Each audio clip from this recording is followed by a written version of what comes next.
Karong buntaga atong makauban ang duha ka mga event organizers nga nangunay sa pagpahigayon og concert for a cause alang sa mga nabiktima sa sunog sa Barangay Luok, Mandaue City. Busa, let's all welcome Ronald Molina and Neil Bironggoy.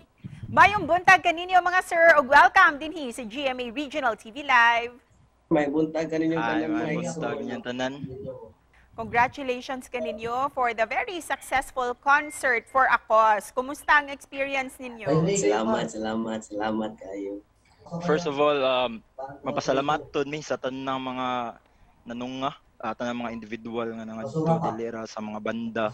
Pero tanan mismo like sa gikan sa mga ordinaryo na tao nga kay bawta nga kuan, well, they're not into that type of kanang culture music, but still nitong tungod kay kuan ganahan sila mo-join sa kanang fundraising or kanang drive nga among gi-initiate.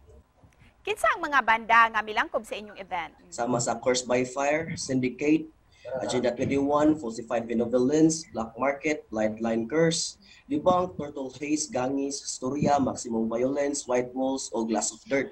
Dako kayo may pasalamat sa inyong kanang talent na inyong hasad may gisuportahan sa among productions at kayo para tabang sa ato ang mga lumulupyo sa luok nga naangol sa sunog. Usa nakapaaghat kaninyo nga naghimo mo og concert for a cause para niining mga nasunugan sa Luok, Mandaue? Doon na ba mo yung mga band members nga nabiktima?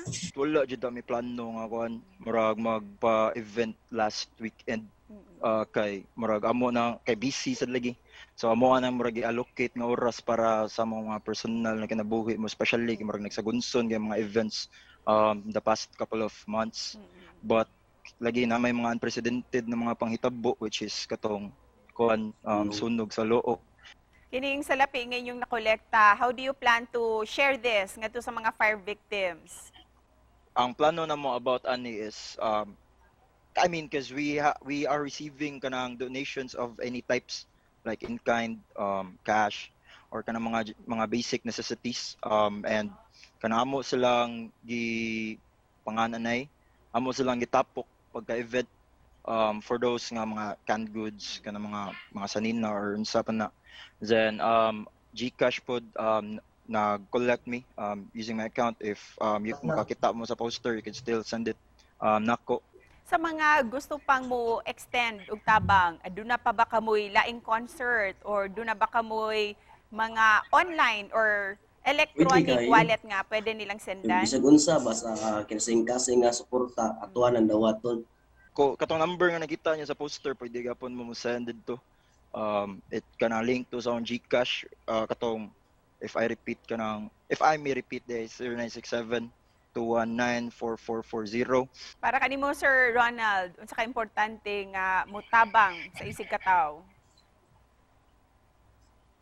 Para nako madam no. Tao ra man kita puros, nga samot na nga nakita man gid nato ang kahimtang nila karon.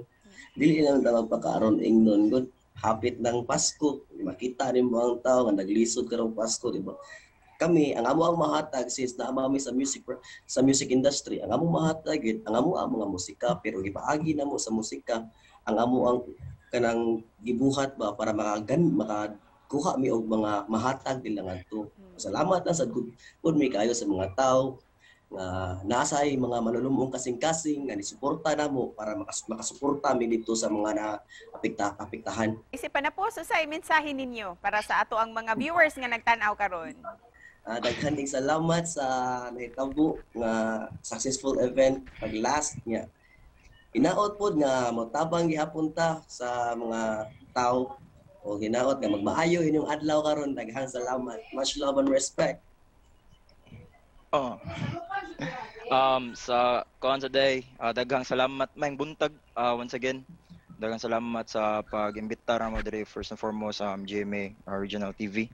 And daghang sa kayong pasalamat sa tanang mga individual nga nanunga sa ato among murag organisa nga bisag kanang gamayng tapok-tapok nakatapok jud ta kanang sakto para mahatag og matabang nato sa mga nanginahanglan.